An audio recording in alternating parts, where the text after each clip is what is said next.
She stood quietly on the wooden platform of the small railway station, her hands tight around the handle of her old suitcase.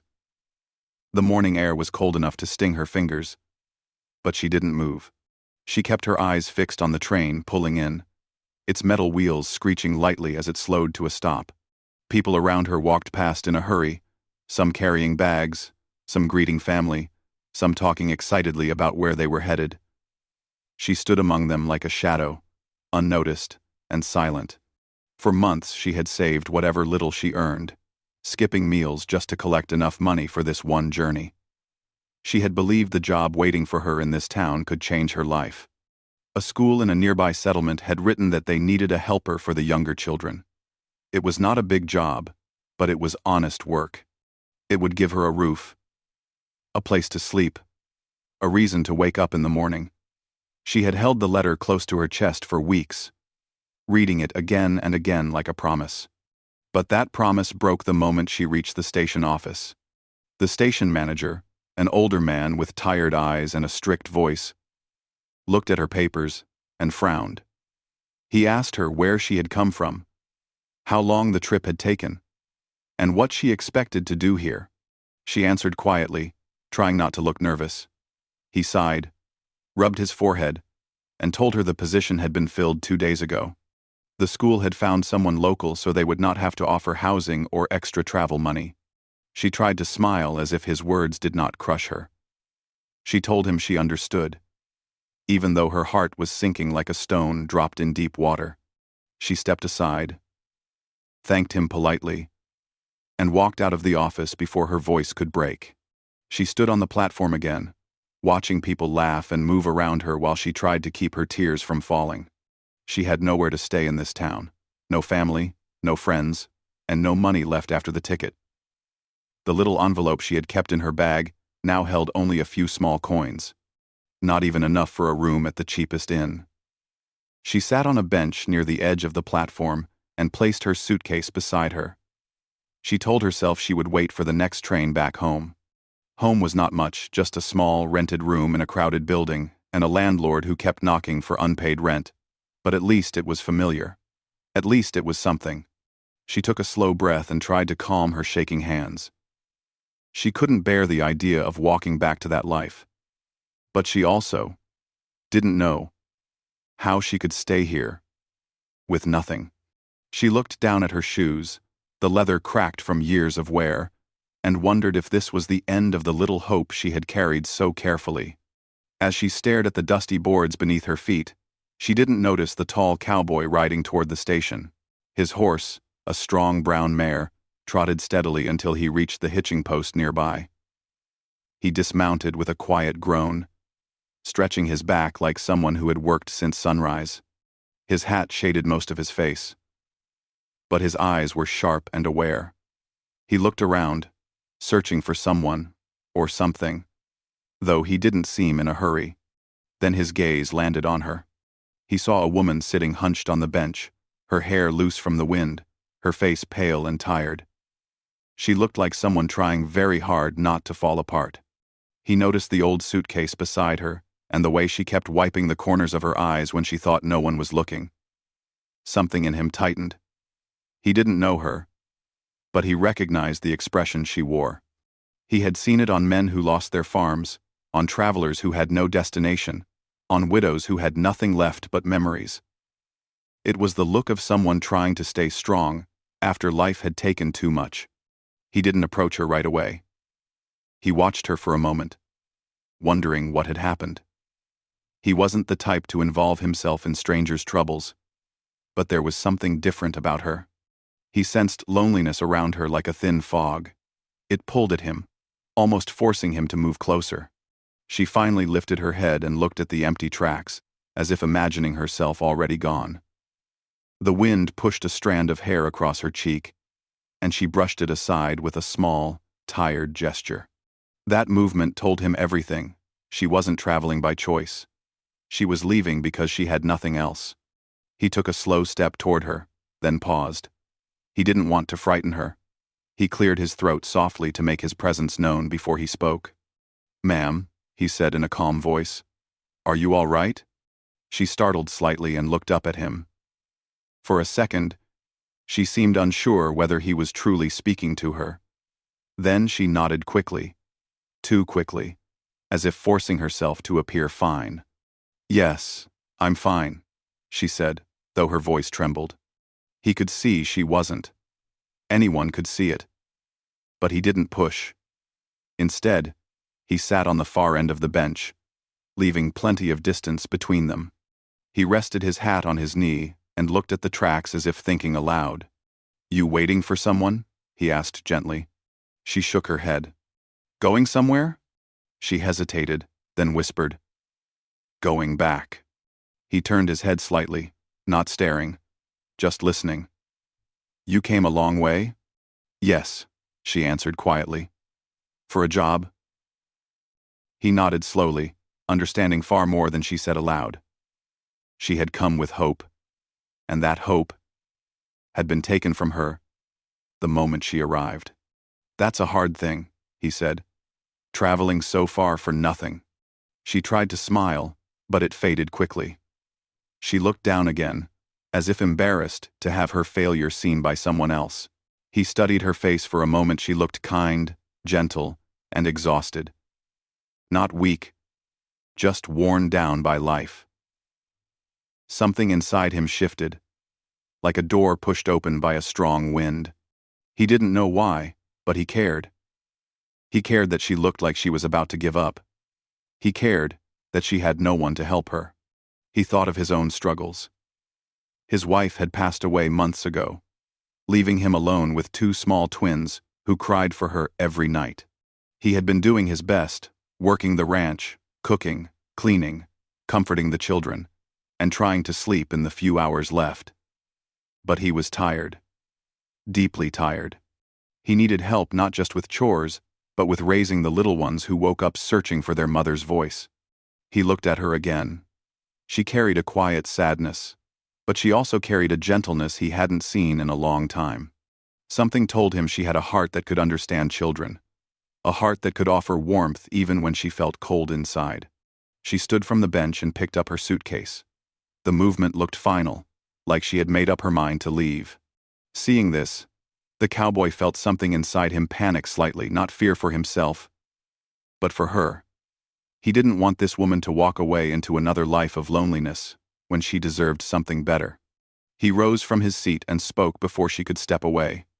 "You don't have to take that train yet." She paused, confused. He took a breath, steadying himself. He wasn't used to speaking so openly to strangers, but this felt right.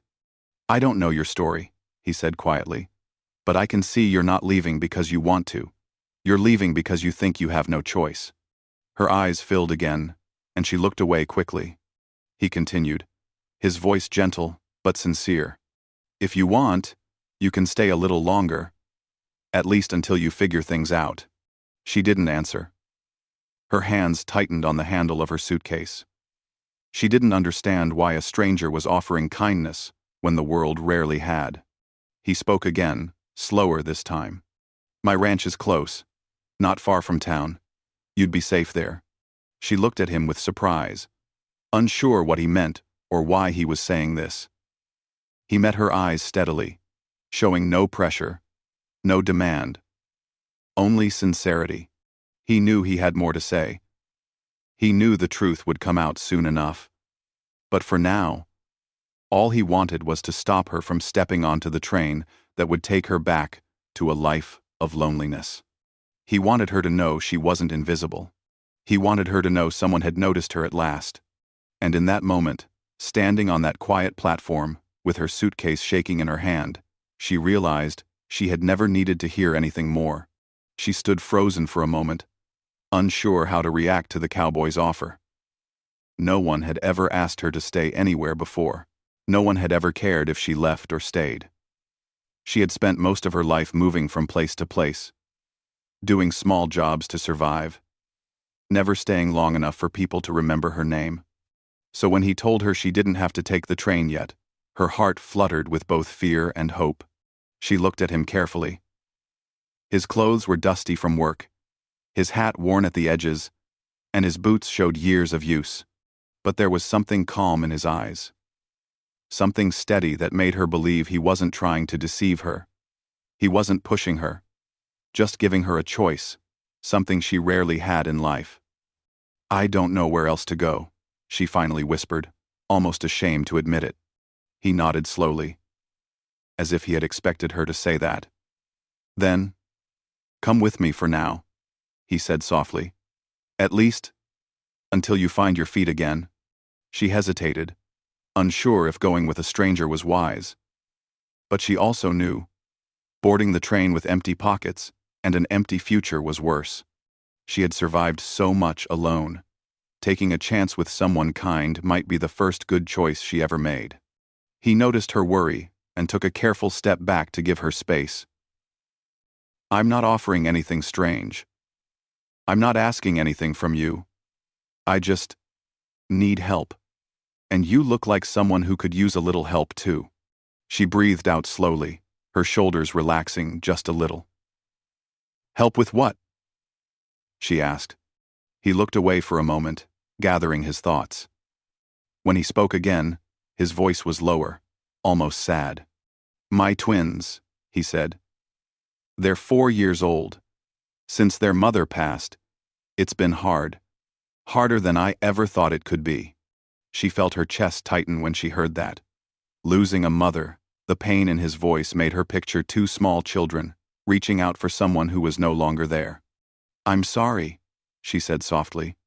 He nodded, appreciating her gentle tone. "They're good children," he continued. "But they're little. They need someone who can give them attention, care, patience. I try my best, but there's only one of me.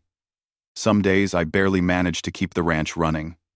He didn't sound like someone asking for pity. He spoke with the honesty of a tired parent who had been carrying too much for too long. She listened quietly. Something inside her responded to his words, not fear, but understanding. She had worked with children before, even if only briefly. She knew how to comfort them, how to talk in a gentle voice, how to help them feel safe. And maybe, in a strange way, she understood the loneliness of those twins more than anyone else could. "You have no one to help?" she asked in a soft voice. "No," he answered. "My family is gone, and my wife's family lives far from here. Neighbors stop by sometimes, but they have their own work. It's been me and the twins for months now." A silence grew between them. But it wasn't heavy or awkward. It was a moment of shared understanding. 2 lonely people standing on the same piece of ground, both trying to survive life's weight. He looked at her again, more directly now. "When I saw you sitting there, you looked like someone who needed a chance," he said, "and I thought maybe we could help each other." Her breath caught at his words. She wasn't used to people seeing her as anything but a burden. She had worked hard all her life. Yet people often overlooked her, choosing someone louder, stronger, or richer. But this cowboy, a man she had known for barely minutes, had spoken to her with respect. He treated her like someone who mattered. "What kind of help do you need?" she asked quietly. He spoke simply. "Someone who can be kind to them. Someone who can be patient when they cry, or fight, or miss their mother. Someone who can stay with them when I'm out in the fields, or taking care of the animals. Nothing more than that." His words were straightforward, clean, and sincere. He wasn't trying to impress her or hide anything. He was a man exhausted from responsibility, looking for a safe and gentle presence for his children. "And what about me?" she asked carefully. "What would I do? Where would I stay?" "You'd stay in the guest room," he replied instantly, as if wanting to make sure she felt safe. "You'd have your own space, your own bed. You'd help with the children, eat with us, and if you want to look for a job in town later, I won't stop you. I won't ask you for anything that makes you uncomfortable." She blinked slowly, trying to absorb his words. She wanted to believe him, but life had taught her to be cautious. Still, his voice carried no trick, no hidden motive. It was the voice of a man who had been humbled by life. "What about your children?" she asked. Will they like me?" He gave a small, tired smile. "They miss having someone gentle around. They miss their mother's voice, her cooking, her stories. They're too young to understand everything, but they recognize kindness. And you," he paused, searching for the right words. "You look like someone who can give kindness easily." Ander, Ander, Ander. Her throat tightened. People rarely saw anything good in her. They saw only a poor girl with no home, no fine clothes, and no important family. But he saw something else entirely. He saw her heart. She lowered her eyes, unsure how to respond. The cowboy stood slowly. "If you'd like," he said, "I can take you to the ranch. You can meet the twins. And if you feel uncomfortable at any point, I'll bring you right back here. No pressure." His patience, his calmness, his respect, it all made her feel safe enough to consider his offer. She looked down at her small suitcase, then at the train behind her. The train represented the same old path: disappointment, loneliness, hunger, cold nights, and endless walking. The cowboy, on the other hand, represented something new, something she had never been given before. A chance. She looked up at him. "I'll come, for a little while," she said, her voice barely above a whisper. He nodded once, relieved. "Thank you," he said softly. "You're doing me a kindness." She shook her head gently. "Maybe we're helping each other." His eyes softened at her words. He picked up her suitcase, not roughly, not possessively, but in a respectful way, and carried it toward his horse. He tied it securely and helped her climb up behind him. She held the saddle lightly, unsure, but the horse remained steady. When he sat in front, she felt a strange sense of security, something she hadn't felt in years. As they rode away from the station, she looked back one last time at the train she almost boarded. It felt like she was leaving behind her old life, a life filled with loneliness and forgotten dreams. The ranch lay several miles outside town. As they traveled, she watched the open fields stretch out around them. Tall grass waved in the wind, and small birds flew across the sky. The sun warmed her face, easing the tension in her shoulders. For the first time in a long while, she allowed herself to imagine a different future. The cowboy spoke occasionally, pointing out the road, the distant hills, the creek where his children liked to play. His voice was calm, like someone who didn't want to overwhelm her. She appreciated his quiet nature. It matched her own. After a while, he asked gently, "What's your name?" She told him softly, her voice carrying a small tremble. He nodded. "It's a good name," he said simply. "My name is—" He told her his, a strong but warm name that suited him. They rode in silence again, the kind of silence that wasn't heavy. It was peaceful. When they finally reached the ranch, she saw a modest wooden house, with smoke rising softly from the chimney. And there, sitting on the steps, with two small wooden toys, were the twins. A boy and a girl, both with messy hair and curious eyes. Her heart fluttered. This was the moment that would change everything. When the horse stopped near the wooden porch, she felt her heart thumping softly, almost nervously. The twins looked up from their toys, their small faces curious and uncertain. They didn't run forward or hide completely. Instead, they watched the cowboy carefully, then shifted their eyes toward the stranger sitting behind him on the horse. She climbed down slowly, trying not to look scared. Children always sensed fear quickly, and she didn't want them to feel worried because of her. She smoothed her dress, even though it was old and wrinkled from travel, and offered the children a small, gentle smile. The cowboy introduced her kindly, speaking in a warm tone he reserved only for his children. The twins continued to stare at her, both quiet and thoughtful. The little girl held a wooden horse in her hand, gripping it tightly. The boy leaned slightly against his sister, watching the stranger with wide eyes. Not wanting to overwhelm them, she crouched down, so they wouldn't have to look up at her. She greeted them softly, saying their names the cowboy had told her. She didn't reach out to touch them or move closer. She simply waited, giving them time to decide how they felt about her. The twins whispered something to each other. The cowboy didn't interrupt. He knew his children communicated in their own special way since their mother passed. She waited patiently, her hands resting gently on her knees. Finally, the little girl stepped forward, just one small step. She looked at the stranger's face and studied it carefully, as if searching for truth. Then, very slowly, almost shyly, she raised the wooden horse and showed it to her. The woman smiled softly. "It's beautiful," she said in a warm voice. "Did you make it?" The girl shook her head. "Papa made it," she whispered. "It's very nice," the woman replied. "May I hold it?" The girl hesitated for a moment, then nodded and placed the wooden toy carefully into her hands. The woman admired it, like it was the most precious thing she'd ever seen. When she handed it back, she did so with gentle care, which made the little girl smile faintly. The cowboy watched the exchange with quiet relief. For the first time in months, he saw a small spark in his daughter's eyes, a softness that had been missing since their mother left the world. His son, seeing his sister relax a little, took a step forward too. He didn't speak, but he pointed to the horse, as if wanting her to notice that he liked it as well. She understood. "You both take good care of your toys," she said kindly.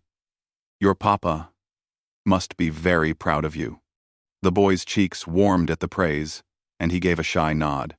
After a moment, the cowboy told the twins to say hello properly, and they did, still soft and unsure, but without fear. He then carried her suitcase inside while she remained with the children, letting them guide her slowly into their world. The house was simple but full of warmth. The kitchen smelled faintly of bread from the morning, and a quilt hung over the back of the sofa where the twins often slept together when nightmares came. As she looked around, she felt a strange sense of familiarity, as if she had stepped into a place that had been waiting quietly for her.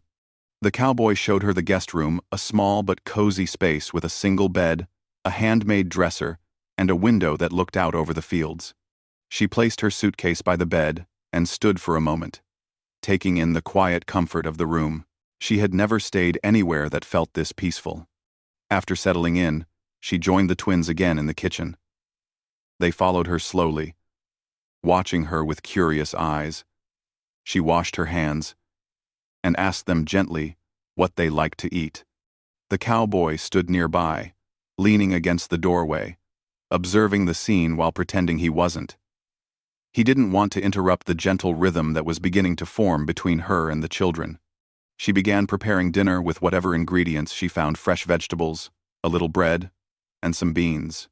She cooked with simple skill, moving slowly and calmly, allowing the twins to help her whenever they wanted.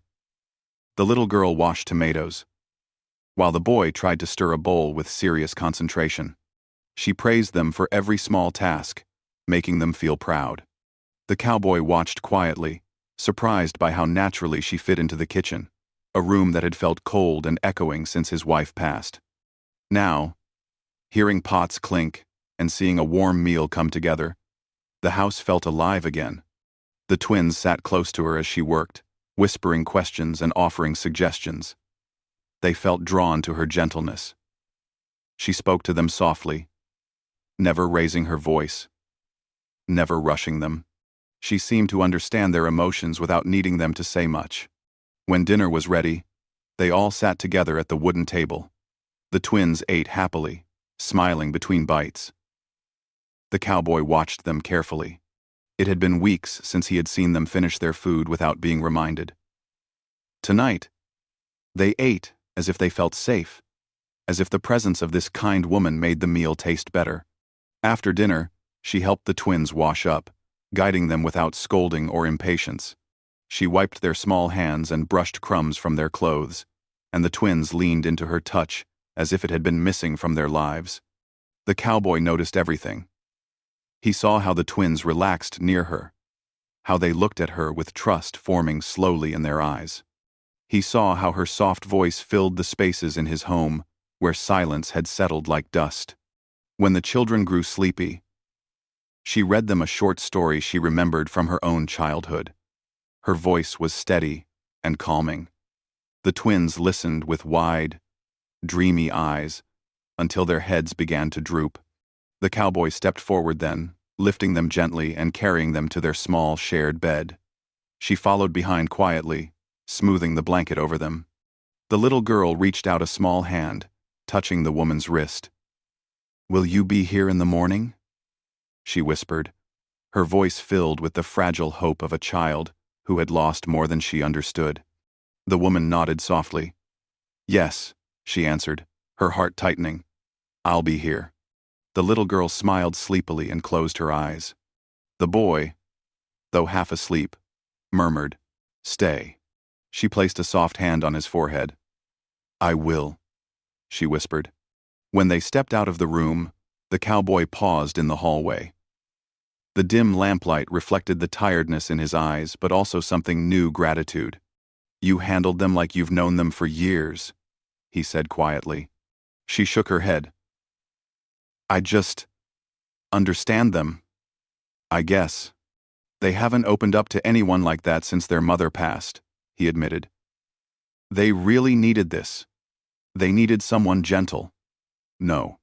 She stared at the floor, her voice soft. "They're sweet children. They only need patience and comfort." He nodded. "You gave them both today." Trex. A small silence settled between them, not heavy, just warm. "I know this is new for you," he said.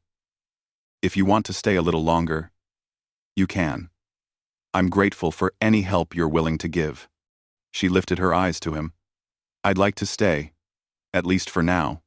He exhaled a breath he didn't realize he had been holding. "Thank you," he said, the sincerity unmistakable. As she walked to her room that night, she felt something she hadn't felt in years: peace. She wasn't sure what the future held, but she knew one thing: she belonged here tonight.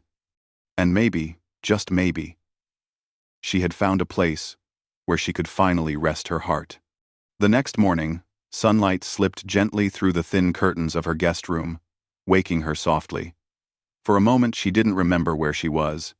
She lay still, listening to the faint sounds of the ranch, the quiet clucking of chickens outside, the distant groan of a barn door opening, and the soft laughter of two small children somewhere in the house. Then it all came back to her. She wasn't in a crowded rented room in her old town. She wasn't homeless at a train station. She was in a warm, safe home, with work to do and people who needed her.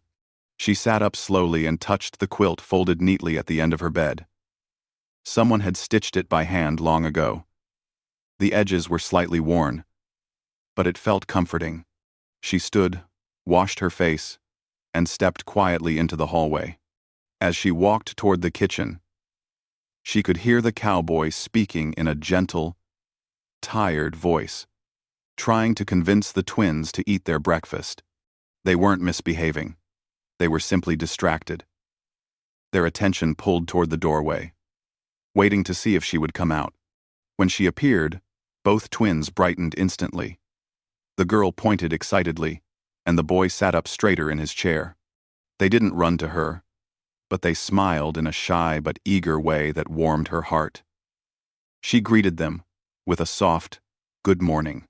The cowboy, who had been struggling to keep them focused, let out a quiet breath and gave her a grateful smile. "You slept well?" he asked. "Yes," she answered. "Better than I have in a long time." "That's good," he said. "You're welcome to join us for breakfast." She nodded and moved to help him. She didn't try to take over. She simply supported him where she could, refilling plates, slicing fruit, encouraging the twins to eat with gentle words. Surprisingly, they listened to her without fuss. Maybe it was the patience in her voice, or maybe it was because they felt safe around her. Either way, breakfast went smoother than usual. After the meal, The cowboy showed her around the ranch properly. They walked to the barn, where she saw his hard work up close, the worn tools, the rows of hay, the smell of soil and animals. She could see how much responsibility he carried on his shoulders. She watched him gently feed the horses, including the one that had carried them home the previous day. He explained how his wife had loved this ranch, how she had kept everything running with grace before illness took her away too soon. The woman listened quietly, never interrupting. She didn't ask for painful details. She didn't push him to share more than he wanted. But she stayed by his side, offering respectful silence. That alone seemed to ease him. He realized it had been months since he had spoken about his wife without feeling rushed or judged. With her, he felt safe enough to be honest. After the tour, she returned to the house to help the twins get ready for a bath. They splashed water everywhere, giggling and arguing playfully over who got to use the soap first. She didn't scold them. Instead, she laughed softly and guided them gently, washing their hair with care. The twins trusted her touch. They leaned into her hands like flowers turning toward sunlight. Later, when the children played on the porch, she sat with them and helped them draw simple shapes in the dirt with sticks. The cowboy watched from a distance, leaning against the fence. He saw how one child crawled into her lap without asking, resting there comfortably as if she had always been a part of their life. He saw how the other child held her hand while tracing shapes on the ground. He saw something new settle into the house, a sense of peace, a sense of family. At midday, she prepared lunch, and the cowboy helped her carry plates to the table. They moved around each other with surprising ease, like people who had lived in the same home for years. Sometimes their hands brushed by accident, and each time they stepped back politely, both feeling a strange warmth they didn't mention. After lunch, the twins fell asleep on the sofa, curled up together. She covered them with a blanket and sat beside them quietly, watching their calm faces. She remembered the night before when the little girl had asked if she would stay. She had promised she would. And now, seeing them sleeping so peacefully, she felt that promise settle deeper inside her heart. The cowboy stepped into the room and saw her sitting beside his children. Something inside him softened. He sat down across from her and spoke gently. "I haven't seen them sleep this peacefully in a long time," he said. She looked at the children with tender eyes. "They just needed comfort," she said. "They needed someone to care. You gave them that," he replied quietly. She shook her head. He watched her for a moment, noticing how her voice carried truth, not pity. She wasn't pretending to be strong. She genuinely cared for the twins, almost as if she had known them forever. After a long pause, he spoke again, more seriously. "I want to ask you something," he said, "and I want you to know. You can say no. There's no pressure." She looked at him carefully, sensing the importance of his words. "I can't do this alone," he said, "raising them, running the ranch, looking after everything. I'm just one man, and I'm tired." She could see the exhaustion in his eyes, not laziness, not weakness, but the exhaustion of a man who had been fighting every day just to keep his world from falling apart. "I know I asked you to help for a little while," he continued, "but after watching you with them today, I need to be honest. I don't just need help." She held her breath. "My children need a mother figure," he said softly. "Someone gentle, someone patient, someone who cares for them from the heart. And I think—" He paused, searching for courage. "I think you could be that person." Her eyes widened slightly. Not in fear, just in surprise. No one had ever spoken to her this way before. No one had ever suggested she could be important, that she could bring something valuable into someone's life. "But why me?" she whispered. He answered without hesitation. "Because you don't pretend to care. You truly care. And because they already love you. I can see it." She looked at the twins again, still sleeping soundly. Something moved inside her. A quiet longing she had carried for years. A longing for belonging, for purpose, for family. I don't have much to offer, she said softly. I don't have money. I don't have a strong past. I don't have anything. You have everything they need, he interrupted gently. Warmth, patience, kindness. Those are things money can't buy. She lowered her eyes, overwhelmed. He took a careful breath before continuing. I'm not asking for anything rushed. I'm not asking you to make promises today. I'm only asking you to stay. Stay with us. Let this place be your home. She looked at him, then at the sleeping twins, and then at the warm kitchen that had begun to feel familiar. She remembered the train she almost boarded. She remembered the fear of returning to a lonely, empty life. And now she stood in a house where children smiled at her, where a man spoke to her with respect, where she felt safe for the first time in years. She realized she didn't want to leave. I will stay, she said softly, her voice firm but gentle. The cowboy closed his eyes for a moment, relief washing over him. When he opened them, he smiled a real smile, full of gratitude. Thank you, he said quietly. You've changed this home already. Over the next weeks, she settled into life at the ranch.